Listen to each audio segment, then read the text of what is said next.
say to a few people, this is quite a lot scarier. Because this is going to be a lot of my thoughts, my opinions, my kind of landscape story that I think you're hearing quite a few different points of view, different life stories, if you want to call them that, from your lecturers, and they will all be incredibly different. And mine's a different story, and I'm just going to be really quite open. And I'd like you to ask questions as well if there's a point that you want me to go into in more detail. I don't want to take for granted the things that will be of most interest to you. So just feel free to either ask questions as we're going or take them until the end. I don't know if you... I don't have questions at the end. Yeah, okay. Well, the title, Pride and Prejudice. I'm going to try and actually cover quite a lot of different topics with this title. It's not just kind of one rant or one thing. I'd like to talk about my work in practice and sort of a sense of pride, but also prejudices in practice. I'd like to talk about the way that I practice, because it's probably quite different to how any of the other tutors here practice.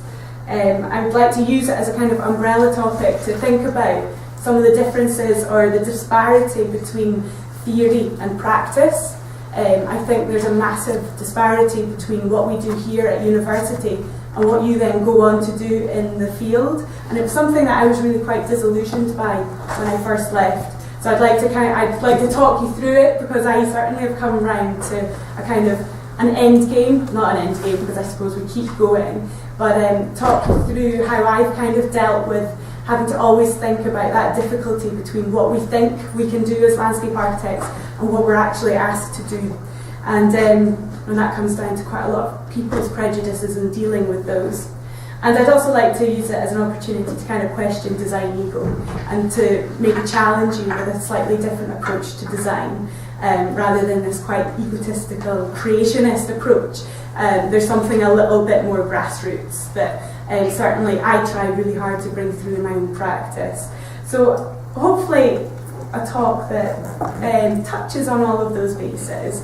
I hope to share some of that with you anyway. So pride and prejudice, I mean, it's a sense of pride. These chaps live in Craigmillar. It's a project I'm going to talk, not Craigmillar, sorry, Muirhouse. And they have an incredible sense of pride in where they live, even though it's in a part of the city with a very low index of social deprivation. And so there are hidden prides in places, and it's something that we want to work hard to kind of reveal. It's about a kind of feeling of connection and about landscapes of hope. And this is a plug. Myself and Landscape Architecture, what are they called? Architecture and Design Scotland are in the process of preparing an exhibition that starts to look at these topics, these strands of interest. So something to look out for. I'll be doing much more talking about that as well. And this is what I'm reacting against. No, I don't want to see any more talks structured around small, medium, large, extra large. It came from this book, which was, it's brilliant, it's a really good book, but it was published in 1995, which alarmingly is probably when some people were born. It's 20 years ago, and it's a brilliant way, really, to start to tell landscape stories, but it's not the only way, and I think it really starts to hide some of the more real significance in projects, real significance in landscape architecture. So I'd like to sweep that away and challenge you to find different ways to rate significance. Not about the size of the project, about architects up in their ivory towers with their shiny suits and their look, their style, their kind of posturing. It can't be about architects anymore. I love this quote. I think this is super. I don't work in a proper office. It's a kind of image and appearance of what it is to be a designer, and it's kind of linked to this slightly egotistical. Anyway, this is going off on a route, but I love the last bit there where Le Corbusier used to design whole cities for a giggle. It's kind of like, yeah, you can't get much more creationist than that. I suppose as practitioners, we all like to say that we work on a wide range of projects, different scales, different size, different places, from the feasibility inception right through to completion. And that stuff all still rings true, but it's got to sit within a slightly different frame, I think. So I'm going to tell 3 kind of landscape stories in a more fundamental, in my mind, going back to basics maybe, ABC, 3 stories around landscape architecture here in Scotland. And at this point I sort of wanted to talk about, these are going to be 3 projects that I've worked on in my own practice, now freelance, and that's a really different way of working to working in an office. Actually, the B project I took to open the company that I used to work for, so it is worth keeping in mind that I did have a team that I was working with on that one. But it's about a slightly different scale of project, and I suppose it's something else I'll touch on, but this idea of sort of doing a bit of everything and saying yes, and really embracing every project that kind of comes your way and seeing what you can do with it. I think some of the seemingly smallest projects, if you're working freelance, you've got such a capacity to give it everything, and it's something that you'll start to find when you're working in other offices you don't have as much scope for. I suppose I'm going to use today as a little bit of a challenge out there to see whether we can get a few freelancers graduating, because there's no culture of that in our country. In France, in the Netherlands, in Germany, people leave university and they're much more, maybe it's within the sort of the heritage or the context, the practicing context, there's a lot more maybe opportunity to go out there and freelance. And I've kind of come round to it as a way of working, as a really kind of whole way of working. But it's about a different scale and then working sort of for real significance. So 3 projects based in Scotland. Now, I started practicing for myself maybe 4 years ago now. And I started doing that part-time while I was still working at another practice. I think that's a very lucky situation to be in, because I got to test the water a little bit and start to build up a client base. If you can do that, it's a superb way to start to freelance, because it's not a leap that you kind of take. It's sort of building you into how the systems work when you're working for yourself, and building a base of trust and respect with clients. But in those years now, I started to work. Now I work all the time for myself, and of course, as you know, teach here. So that's a really good balance as well. I think maybe the trick is also to have your fingers in quite a few different pies, especially maybe while the economic downturn is as it is. And it doesn't need to be sort of those that I've mentioned there. There could be lots of different strands. And at the end, I'll sort of give you some ideas of different strands that you might use as, if you were to freelance, kind of hooks that you can support yourself a little bit by. So this project, A. I had to be a little bit imaginative with my ABC, okay? We'll carry on with this. That's me summing up chavs. Horrible, horrible word. I don't know how to spell it. But every time I wrote it, either said I or whatever. It's A, you're bam, chavs. It's a terrible word. There's some really, really good writing about it at the moment, about this society, this really split Britain, this really, really fractured Britain. And to me, I find it really interesting, as a designer, what our obligations are as a designer, to respond to something like this, to step back into reality. You know, the image of the Starchitect at the beginning, up in their ivory tower. We're back on the ground now. We're starting to actually fix broken places. This is a project in the north of Edinburgh. This is Muir House. This is an old photo now from the 60s. It doesn't look quite as bad as that anymore. But you can see there are social, economic and environmental issues here. It is sustainability at its most broken in terms of placemaking in a city. And where do you start with that? How do you start to fix things? And so this is what I'm saying about kind of going back to fundamentals a little bit, about stepping right back onto the ground. And it starts with people. If we're not designing for people, I don't know who we're designing for. Sure, we're also designing for the environment and for economic growth in cities and other reasons. But there are some projects where, especially in urban contexts, where if we can't get it right for the people, it won't work for the environment, it won't work for the economic either. So there's sometimes a clear starting point that we need to begin with. And then when you start to tap into that, you can pull out these shy characters and hear from them what they actually want from their places. So a lot of my work is involved with running consultation with people on the ground. And this is something that's going to be challenged if you start to go down that route as designers. A lot of designers will sort of, again, inflate their egos and say, we've been to university for 5 years to study this. We know better than him what should happen here. And that is just so, I think that's so narrow. There's so much more. There's no one who knows more about his life than him. And so although we don't want to get him in as a designer, we want to hear from him about his life in this place. And then your job is to design with that information. So I find it really interesting to listen, to really start to ask questions and to design workshops that bring out the best in people. It's a little bit like teaching. It's you kind of give them a certain amount of information, and then to be a good teacher, you let them, now let's see what you do with it. And the same happens with all people. People like to sort of be able to get across, to communicate their thoughts, their ideas, rather than to have something put onto them. So really, really simple things came out, what they wanted.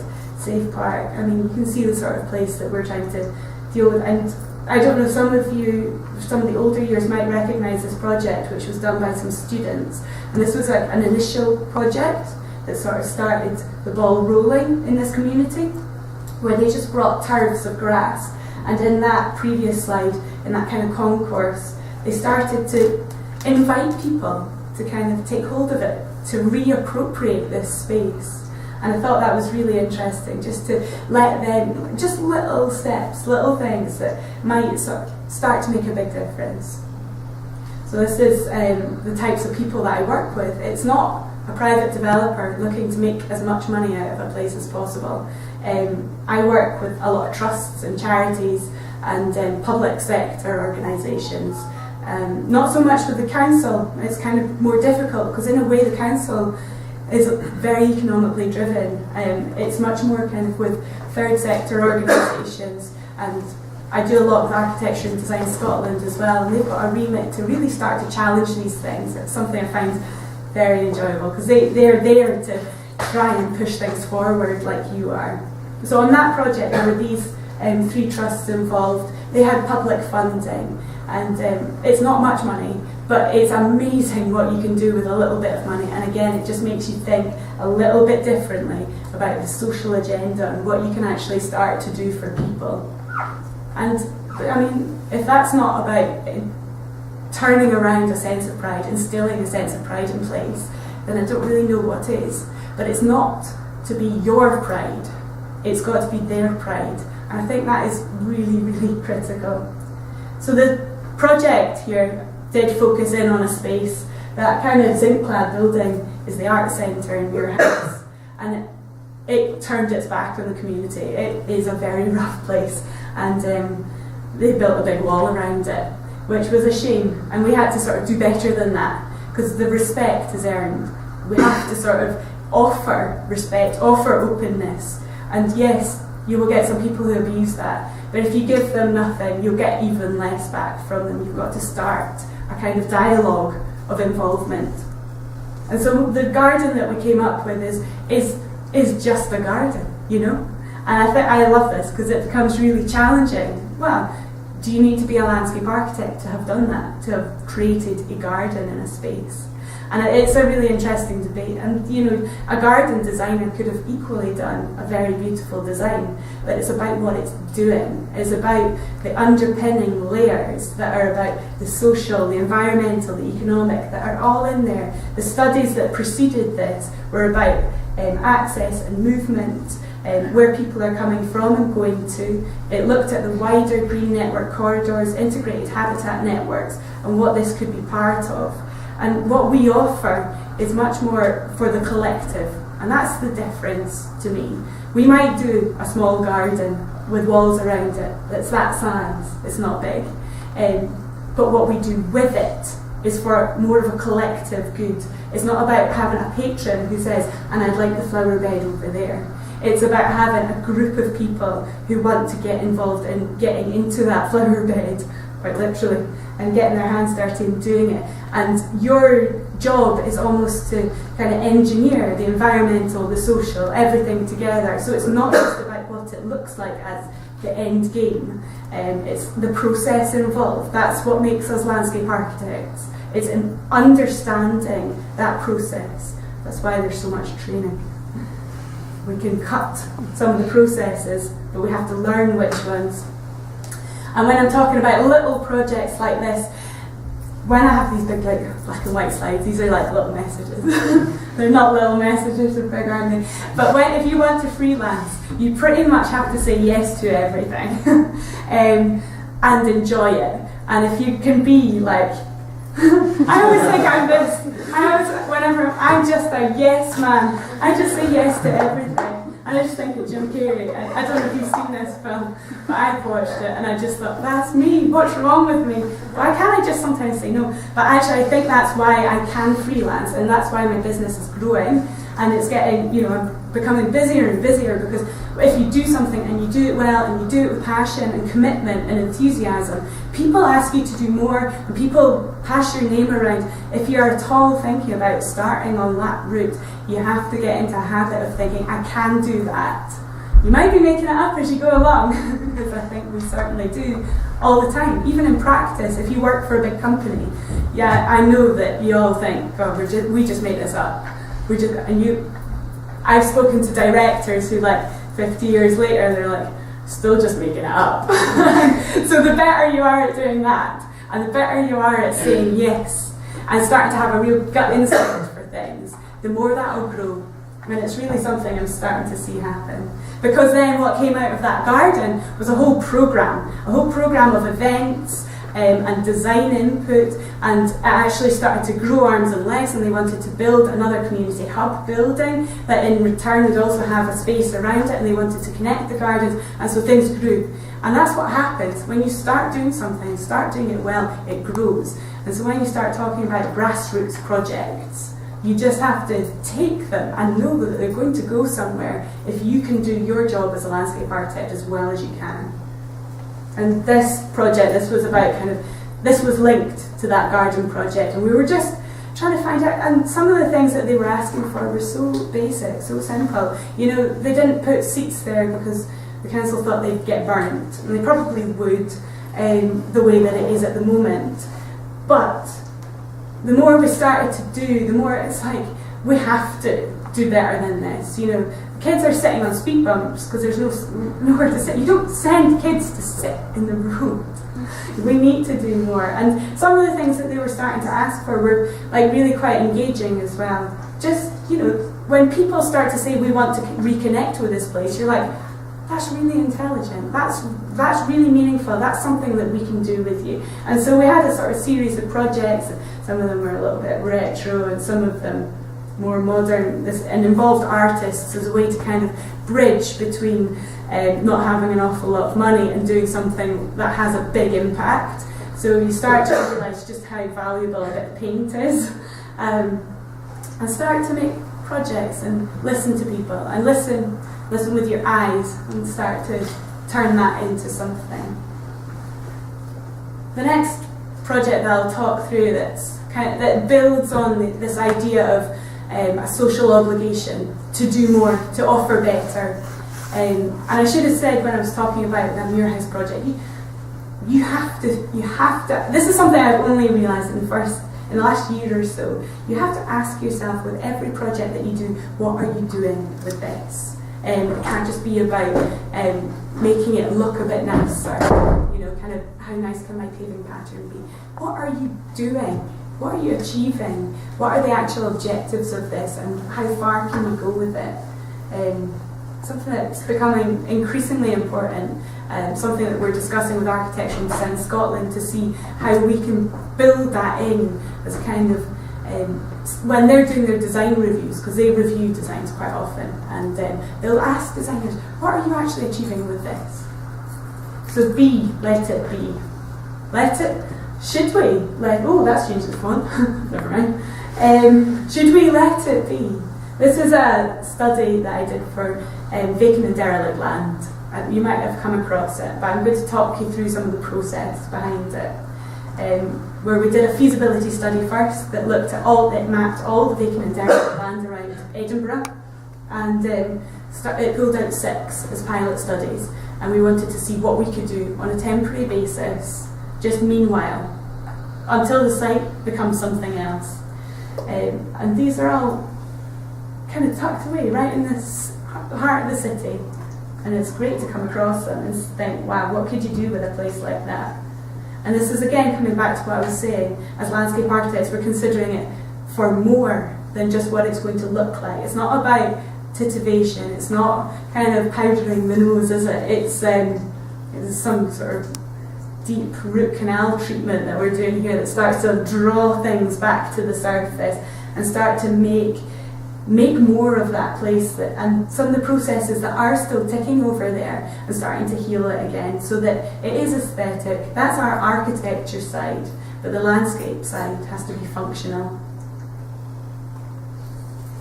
This was a graphic that just shows all the vacant and derelict sites that we've identified in Edinburgh. There's quite a lot of them. Here they are mapped, all the vacant and derelict sites, and then this is, again, you've got to challenge it, because we did. That map there would have about half the number if we were going on the basis of the vacant and derelict land survey, which is something that the council does every 2 years. I think they update it. And we took hold of the definitions that they were using and totally challenged them. We were like, these just don't reflect what is actually a contemporary interpretation or definition of vacant and derelict land. And we got almost twice the number of sites just by challenging current perceptions or current norms. So challenge conventions. It'll always get you heard, it'll get you listened. If you're doing it sort of intelligently and with some backup behind you, some sort of look at these images, of course these are vacant, of course these are derelict. You can get people to rethink something that they thought was a convention. So we took those sites and then we identified 6 that we really wanted to look at, to work with. And again, it was a process of consultation. You'll realise how much more we do that in practice, and it's going to happen more and more. And then we wanted them to work hard, each site. This is a kind of underlying theme of my landscape architecture. It's got to work a bit harder than what someone else might ask of it, someone like an engineer or an architect or a garden designer. We've got to layer on the hard work for that landscape. So we started to assess those sites in terms of timescale, and we did that by assessing where planning applications were happening, where live ones were, and where demolition sites were currently. We looked at open space because we wanted to understand how we could start to form networks. We tried to look at socio-economic factors around the whole city, how that might give us some clues to what sites have to do which jobs. We looked at flooding, river corridors. Again, can we maybe do something with these sites? The site has to work. And then from all that overlaying, all that mapping, we took our target sites and tried to understand the role that it could play. So each one acted against a certain agenda. Now these agenda came from, the funding was by the Central Scotland Green Network, and so these are their agenda that we were starting to apply spatially. And it's something that we talk about a lot, is like, how do you turn your theory into something spatial? And this is where I'm going with kind of practice and theory disparity. Yeah, we know that there are words, there are documents and documents of words that describe best practice, but how do we turn that into something spatial, a place, a space on the ground? And in my mind, I find it easy to think about agendas then, to turn that into just a kind of a manifesto for each that kind of ties together what it's going to do, and then that gives it form, that gives it some sort of physicality. It means I've got something to interpret. So I kind of take those words, take the theory and turn it into something that is a concept in space. And if you can start to do that, then your concepts in space have a richness and they become meaningful as well. So this is a bit long-winded, I'm not going to go through it, but each of the sites that we selected had to hit agenda items, some of them more than one. This was one of the sites down in Western Harbour, where we looked at community growing, and we wanted to, there's a real will for this. I think that's really important to say as well, because community growing stuff is popping up all over the city, and you've got to be really careful as well. If there's not a community and there's not a will to do it, it's just lip service to an agenda item that someone else has. So it is important to say that the people that lived there wanted this. They were really crying out for it. So we started to think about how that could work in sequence, and what it might look like, how much space it might take up, and different options for how flexible it might be. We looked at energy agendas and how we could make some of these sites work for the production of energy through biomass or solar panels. And we just looked at how it could work a bit harder for the environment as well. This is an example of one of the wildflower meadows of the council crew, and it offers something. It offers something meanwhile. And yes, it might get built on, and there's a kind of debate there about what happens to the wildlife that starts to occupy this place. But the idea is that there's something educational as well about doing something with the site. I don't think it's acceptable to say, well, we're just going to leave it as a wasteland. And we'll talk a bit about wastelands, because there are huge differences in definition with those as well. I don't think that's acceptable. I think you can offer something that gives people, some people just don't know what it could be. And so we start to offer people this kind of upward cycle of what it might be. And that fragments or edges or buffer strips or whole parks might start to take on something that's much more useful, valuable, resourceful than just a piece of kind of mown amenity grass. And so it starts to open their eyes to possibilities. So I think that there is an argument there for why do these kind of biodiverse projects on a temporary site. This is one of my favourite projects. That was one of the temporary ones. You know, we got the pandas at the zoo, and their food gets flown in, their food being bamboo, heavy, you know, I can't remember how many kilograms of it they eat every day. It's a lot. It's amazing. It's like 50 kilograms. And we fly it in from Germany. Now that's not sustainable. So we were sort of thinking, well, maybe when we talk about food production, that could extend a little bit further. And so this is the site outside the Corn Exchange, which is near the zoo, you know, very near the zoo. We were sort of thinking, well, maybe we could grow bamboo on it.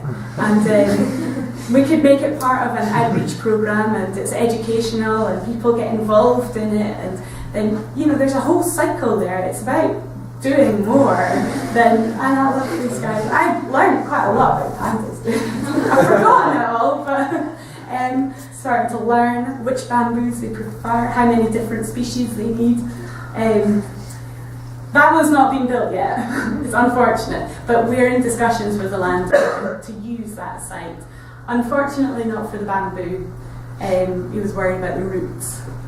But this is a site where we did start to make a change. I don't have the before photos, which is stupid. I should have put those in, because this site was like totally fenced off, Harris fencing, all sorts of stuff just chucked on it, piled up materials, and this is in Craigmillar, and that red building is the school. And we were like, okay, we don't have much budget, we can't do much, but what we can do is move all the stockpiled materials to a safe compound on one of the construction sites that's currently being used, which makes it safer as well. Get rid of all the fencing, rotivate it and seed it. And now it's being used, and people are walking across it to get to school, and people walk their dogs around it, and every year they have a fun day, the Craigmillar Fun Day, on this site, a site that they couldn't use before. So with very little money, we were able to take a sizable chunk of ground into more positive use. And the idea behind that is a kind of upward spiral. It's not a spiral of decline, but a spiral of real improvement, about social engagement, about pride in this place. School groups might come out here because there's wildflower meadows around the sides, and the teacher takes them and sort of does bug identification and stuff with them. It's great. Part of this project was identifying a route that they could take through it. It's not in that shot, but it started to actually offer them something that was on their doorstep that they didn't see as a resource, because people are very blind to things. They see things as they are, and so it's our job to kind of open up opportunities and to sort of push aside the prejudgment of that site and to see what it could become. That's another shot of the same project, actually, where they just took a storage container and painted it. And Kids in the Street is a street football organisation, and they've got their base here now. So they use the new grass area and the streets as well for a programme of competitive football, which is brilliant. And underpinning all of this kind of reappropriation, reuse of vacant and derelict land is an understanding to me it's about land ethics at the end of the day. It's about seeing the land as more than just the land as it is. It's about seeing it as a real resource, about valuing it. There is no such thing as saying that my land has a lot of space so we can squander it. It is valuable, it's far too valuable. It's not just because we're British and have a tiny little island with far too many people on it. I think all land is valuable and we need to use it harder, better. And this is, again, another image of Western Harbour and a really quick sketch scheme of what you might be able to do that costs nothing, and yet the people were crying out for it. In some ways it can sometimes cost less because they don't have to pay for security and things. They don't have to pay for fencing. And the last project I'd like to kind of talk through is the sea. When I'm talking about resources, and this was a competition project that I did really quickly. It was only like a kind of 2-day project that I was like, I just want to kind of think about what the sea could be as a resource. And the project brief was about the regeneration of a town on the west coast. And a lot of architects were entering it, and they were starting to create kind of public spaces and jetties and all sorts of constructs that didn't make sense. It was for this town called Kilcreggan, which is tiny, and they don't need a civic space with this row of shops around it. We have to understand the place a bit more. Why was this town here in the first place? What is its raison d'etre? And if you can sort of unpick that and then restitch it for a kind of contemporary purpose, then you're starting to actually make somewhere that might sort of start to kick off. So I was looking at farming seaweed because this used to be a port. It used to be, it's mostly for tourism actually, but the boats would come in, pick people up, drop people off. And so I wanted to do something using the sea rather than the land, and I think you can do that even if you're a landscape architect. So I started to think about a strategy for this place, but also for the towns all around it, and to look at processes. What is the process of cultivating seaweed to produce bioethanol? And it's something they're doing in Norway in a big way at the moment. And I think that it's really quite tempting. I don't know why we don't do it. Having researched this, I think it's fantastic. Anyway, and looking at how the towns might all kind of hinge together and work together, so you've got kind of different towns having different functions depending on what's there now. And it became a really interesting kind of little mind, wandering. And I would encourage you, if you're ever in a bit of a rut in your work, either when you're a student or when you've graduated, there are little projects like this, and it only takes about 2 days to do something, but it lets you start to think a bit differently. Let you imagine, to remember what you did here, where you sort of are on this hyper-inflated escalation of we can do everything, we're landscape architects. I really think it's a bit unfair, and then you leave and it's like, oh, that's not what we do. Do it, because it is what we can do, and it is what we should do. It's just that people don't recognise it fully yet, and unless we do it, I'm urging you to do it. Please. So, linked on to that, I've got a proposal for you. I propose, and this isn't something I'm doing on my own, actually. Now I'll come on to that. A community of interest, a kind of touchstone. so that you're starting it now, and it picks up on what you're doing, and it doesn't replace it, doesn't change it, it's kind of tied to it. I would really like you guys to have a lot more contact with the practitioners, with outside the practicing world. And I think that what you do here is really, really important as well, with this kind of organisation of lectures and thinking about what the possibilities are. So I'd like to suggest something that lets that kind of tick on. I'm going to come on to it. It's linked to wastelands. At the moment in the Lighthouse across in Glasgow, there's a really small exhibition on wastelands. It's called Helsinki, can't remember what it's called now. Anyway, I might come on to it, I can't remember. And it rethinks wastelands and what they might be. It's a good little exhibition, so go along and take a look. But it started to think about a new urban culture, which offers kind of more open, green and living cities. And I think that no matter what your landscape architecture is when you graduate, it doesn't really matter. I think that there's sometimes really simple objectives that can tie together lots of different practices, lots of ways of practicing, lots of types of projects. It doesn't have to be just quite small grassroots projects done by one little landscape architect and a team, you know. I think that no matter how you're working, if we could have something that kind of held a meaning for landscape architecture in Scotland together, it could become really dynamic, become really interesting. And I'd like to use it as a kind of way to rethink wastelands. This diagram is Edinburgh. 2011 it was surveyed, and I can't remember what it's called now. I don't think it matters. It's what the ground is made of in Edinburgh. And I think you could probably group cement and tar together, actually. And you can see that they're huge chunks. And I would sort of argue that they could be wastelands as well. And it, depending on what they're doing and where they are and how they're being used. I'm not going to sort of prejudge every single grassland. But I think that some of those most valuable sections are tiny. And I think that there could be a way that you could do much, much more with them, start to really rethink them, start to think what Princess Street is. Princess Street is pretty much a wasteland, unless you're a bus driver. I think we can come back to the harder working landscapes and think about what do we mean by an urban wasteland? It's not just what's on my Vacant and Derelict Lands Survey 2012, you know, it is so much more. I think it's probably a frightening proportion of the city's ground is wasteland.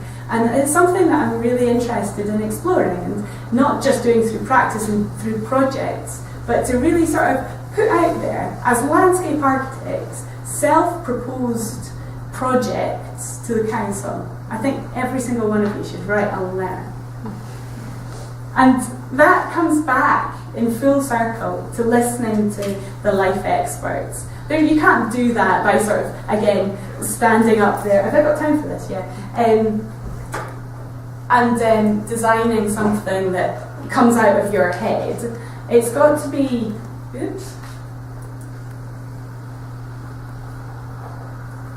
it's got to be sort of more connected to the people, which is what I was saying right at the start. There's absolutely no point in coming up with a strategy and a manifesto for Edinburgh's wasteland if it's got nothing to do with the people who live there.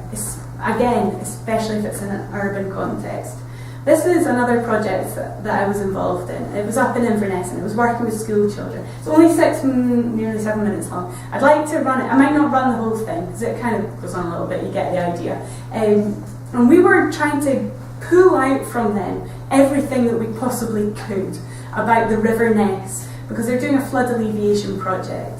And an arts group, Inverness Old Town Arts, and the engineers are working together to see how we might actually pull something out of how children use the riversides to inform the project. I thought that was really forward-looking. So my role as a consultant was to facilitate these workshops, to organise them, to set up the exercises, and to help lead it. So I'll run it quickly, a bit more afterwards. It's got sound, but I don't know.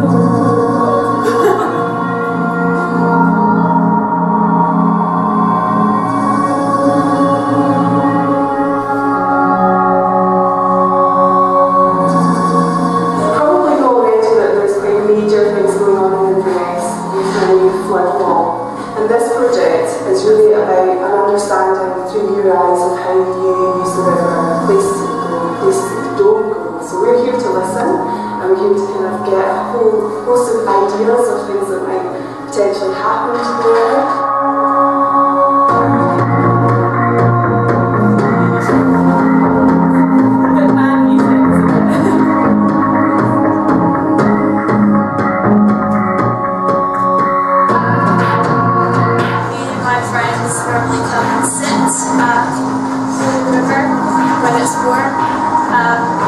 It's just a really nice place to sit, and it's not too close to busy roads. But you go to this bar and you can sit there, there's like lots of like benches. You should ask them, what do you like about the art? It's quite nice. The night time is all lit up, and the castle behind it. The bank is more like as well kept as on that side.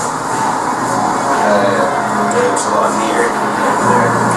It's really like sheltered and like you can't get up to it and it's still wet,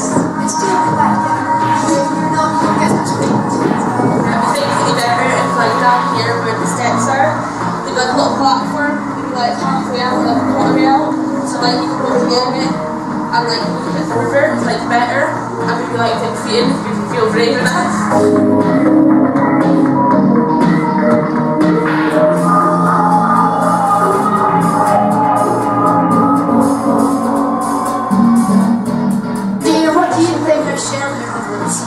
So over like the seats, like over the benches and that.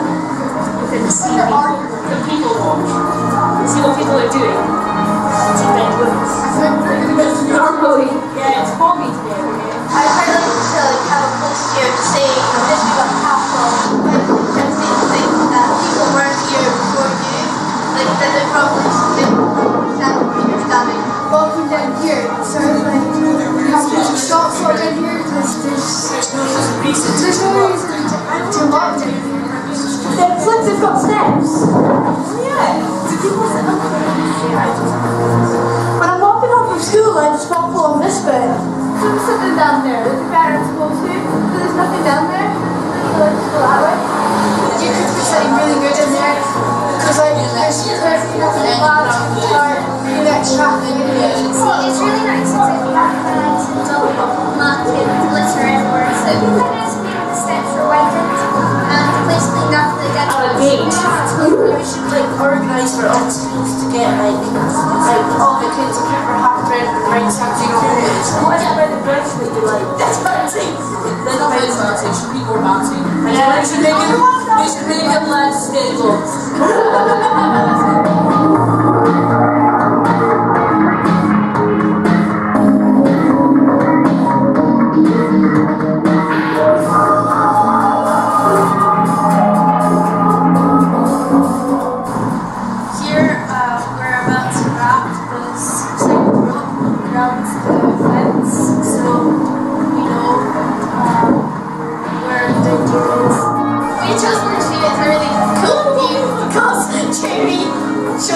And it's really nice because you can see the high school and local churches and the river and the bridge.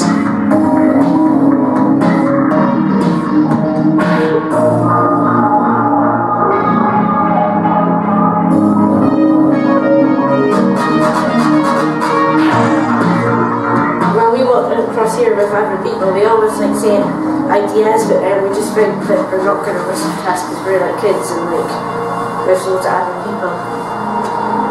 And this is different. This is good because they listen to you and they take in what you're saying and they actually think about what that could do to help.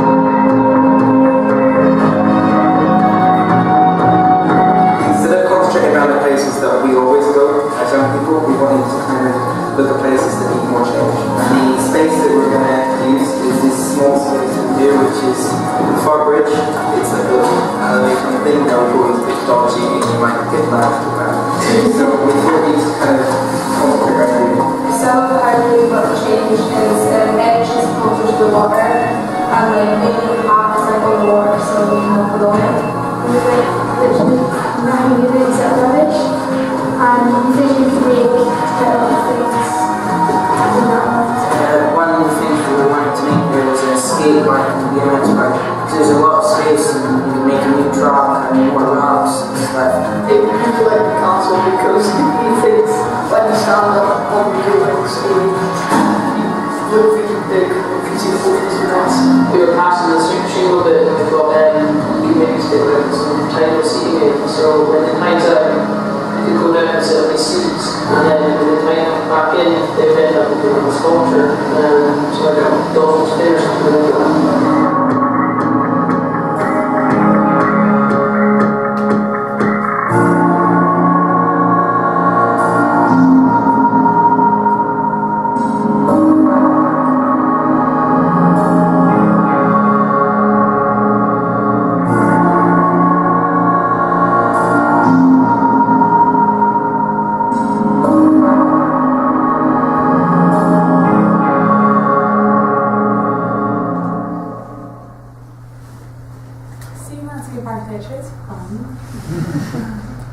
I love the slow move bit at the end. Don't know why. Anyway, and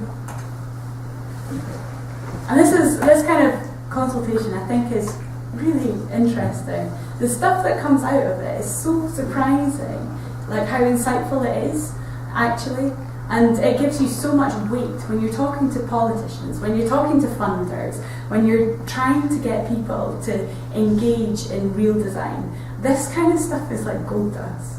And so to be able to kind of work with them to expose things, in this case with the children, it was so valuable actually, and we learned a lot as well. And yet, saying that, it wasn't that profound.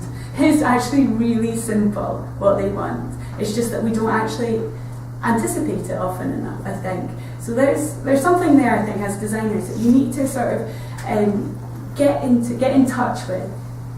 So what I'm sort of hinting at, what I'm getting at is this kind of community of interest idea is something that if you go onto awalktofreedom.com WordPress, it's a blog site which is run by Architecture and Design Scotland, and it's something that they're working on at the moment, is trying to see how people, not just landscape architects, but I'm sort of suggesting it might be something you might be interested in getting involved in.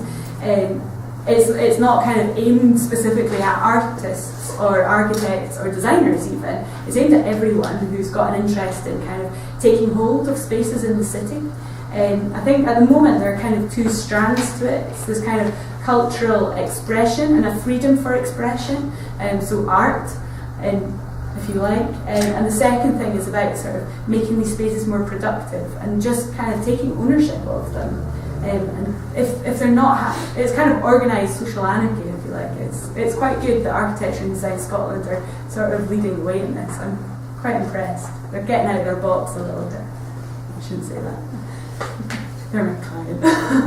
Anyway, so to wrap up, maybe it offers a question. It's like, what could you do? What could you? No matter how you finish, no matter what you go into, I'd really like to keep your passion for landscape architecture alive, because it shouldn't just be that you get disillusioned with what it becomes in practice. I'd really like you to think about different practices, different ways of practicing, and start looking around the world. We don't do it well enough in this country. This is a super organisation based in Helsinki called Urban Tree Management, and she's an architect actually, but she was the one that was sort of involved in that Helsinki wastelands project in the first place.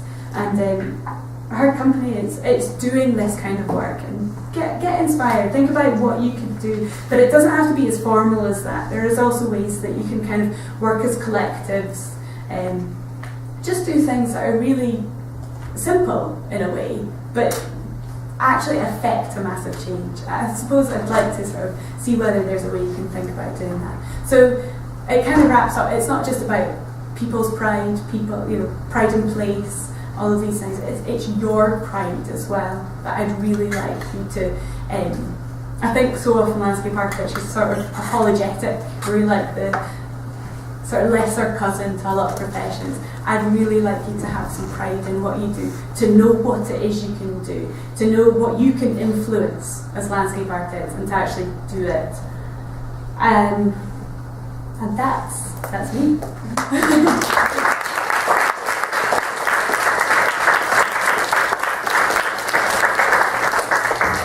Would you like to kind of ask a question? Sorry, Alex. No? Yeah. Has anyone got questions that you'd like to? I've got one. Oh yeah. Out of the 6 areas which you were evaluating, how many of those would be considered non-derelict by you? When we were, I can't remember what those 6 were. When we were evaluating, when we were choosing the target sites, we wanted to get as wide a range as possible, because the idea was to offer examples of types of projects to as many landowners, developers, councils, members of the public as possible. So we wanted one publicly owned, one privately owned, one huge site, one tiny site. Now, which ones did we end up going with? I have to kind of run through them. Western Harbour, the first one, that wasn't down on the council's list because that has a master plan for it. So they were saying it's not vacant or derelict. There's a master plan with planning permission, and that makes it not vacant or derelict. But the people living around about it, looking onto a wasteland, thought it was. So yeah, that's the first example that comes to mind. And in a way, that's the thing that I'm saying about challenging perceptions. It's not just what you see on a list. It's actually the council might, in our case with that project, they were the most difficult one to get them around to a way of thinking about vacant and derelict land, because there's they've got their own pride as well. They're like, no, that's developed. That's next year, that'll be developed. That was 3 years ago. Yeah. You know. So,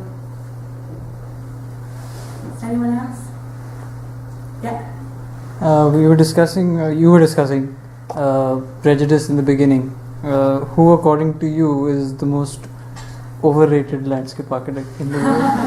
Overrated landscape architect in the UK? World. Like the architect World. of the landscape Yes. world. God. Where is that video going to end up? Depends on this answer, actually. Yeah. That's really hard. How about... Oh, I don't know. There's loads of them. Martha Schwartz, Catherine Good-Assassin, people like that. Yes, she's a bit of a architect. She does that. But in a way, she actually makes no apologies for it either. But she says she's basically an artist. She has her patrons. My difficulty with that is that the patron employs her, and not for a private space or something, but for a collective space. And I don't think that's quite on. It can't just be sort of a few people around a table with their egos. It's got to be about more than that. Yeah. Why did you decide to transition into freelance? Because I was working in quite a big office that was getting bigger and bigger. And, well, actually, the answer is really simple. I got asked to do a project freelance and I can't say no. So I just did it. And so I was going to carry on doing full-time work while running this project, because it was way too small to take. It was actually that North Edinburgh Arts project. And the company that I was working for just couldn't make a profit on it. And a company with 30 people needs to be able to turn over a profit. They've got a wage slip bill to pay at the end of the month, every month. And the £3,000 doesn't cut it. And it's like, when you work freelance, that's a lot of money. You can spend a lot of time, you can invest your effort, and they get a lot more for it. So I started by thinking, I can't take that project to open, because they'll get nothing, the client will get nothing for it. Not any bad of the company, they just couldn't invest the time in it. Whereas if I worked on that myself, I could give it so much more. So I talked to them and they were fine with me doing that. And it kind of just grew from there, in the way that I can't say no to things.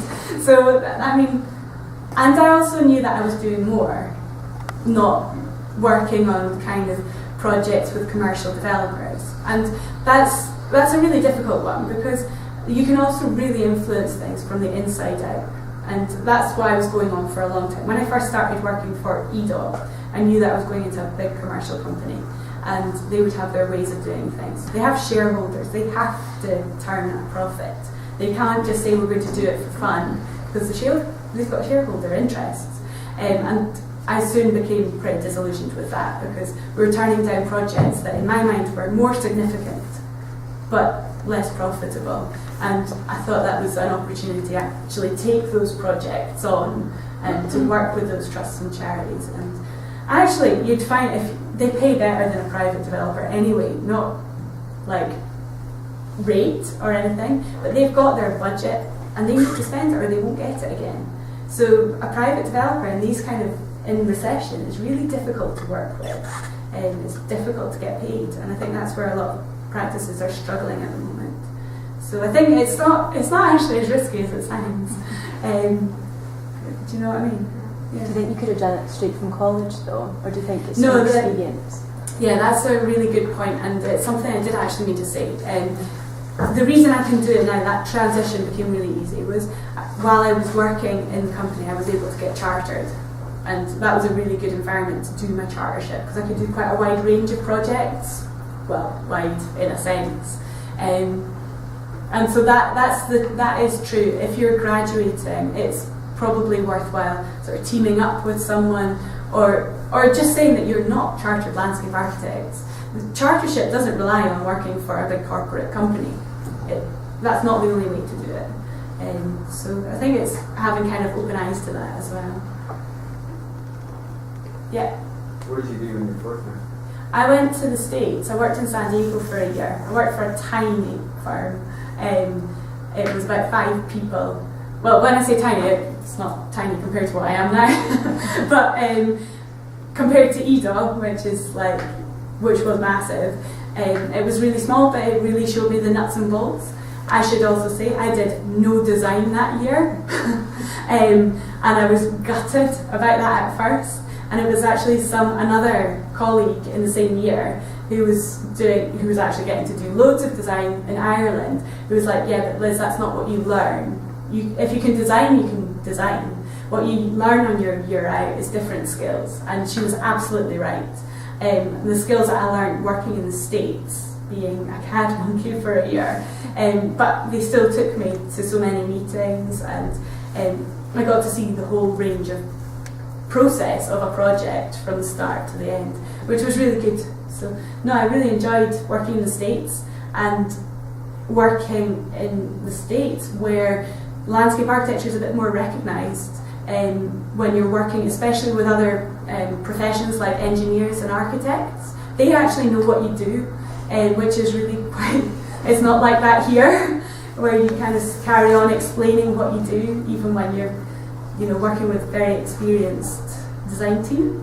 In the States it was quite refreshing, and it made me realise that actually you do have to carry on persevering, because there's a way that happened in the States, and it is by having a very good institute that kind of promotes it and writes well about it. So, but the year out is really good. Go abroad, go and do something. Go surf in San Diego. Actually, one of the things they did there was they worked from 7:30 in the morning until 5:30, Monday through to Thursday, and then every Friday was a half day, and that was amazing. That was so good. I'm going to do that with my firm. Yeah. For the evening project, the school, did you had some solution after you did something in practice? This film that you saw? After listening to all the students, did something in the city? No, that film is from a workshop that I did a week ago or 2 weeks ago. Oh, okay. So this is current, and I'm in the process of writing a report that pulls all the thoughts together, and from that we're going to write briefs, and we're going to, so there's 2 strands to it, 2 strands of output. We're going to write briefs for the teachers so that they can carry on developing the projects with the kids as part of Curriculum for Excellence, because it brings together art and geography and biology and things, and that whole crossover It's part of how Scottish schools are running nowadays.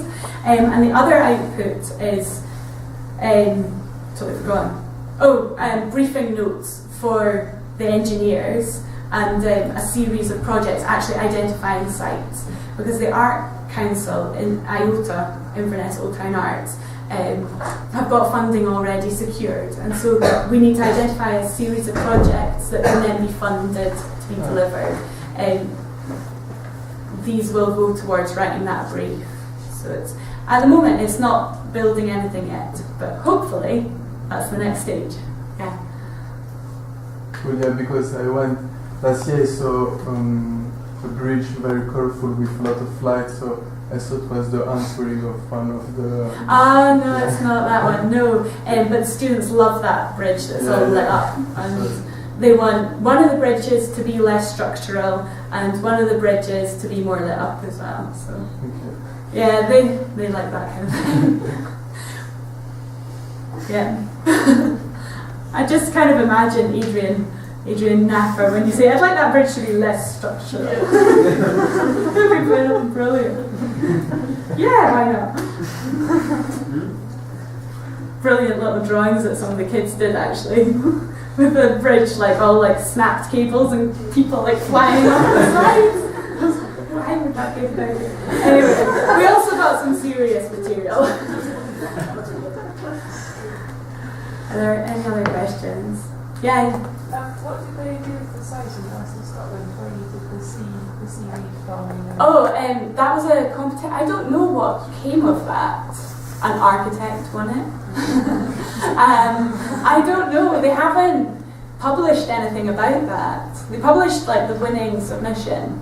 But I don't know if you if you're interested, Google Kilcreggan design competition. And it was organised by Glasgow Institute of Architects or something like that. The Glasgow Architects Association. Actually, that's what it's called, GAA. Thanks. Okay? Okay. Yeah?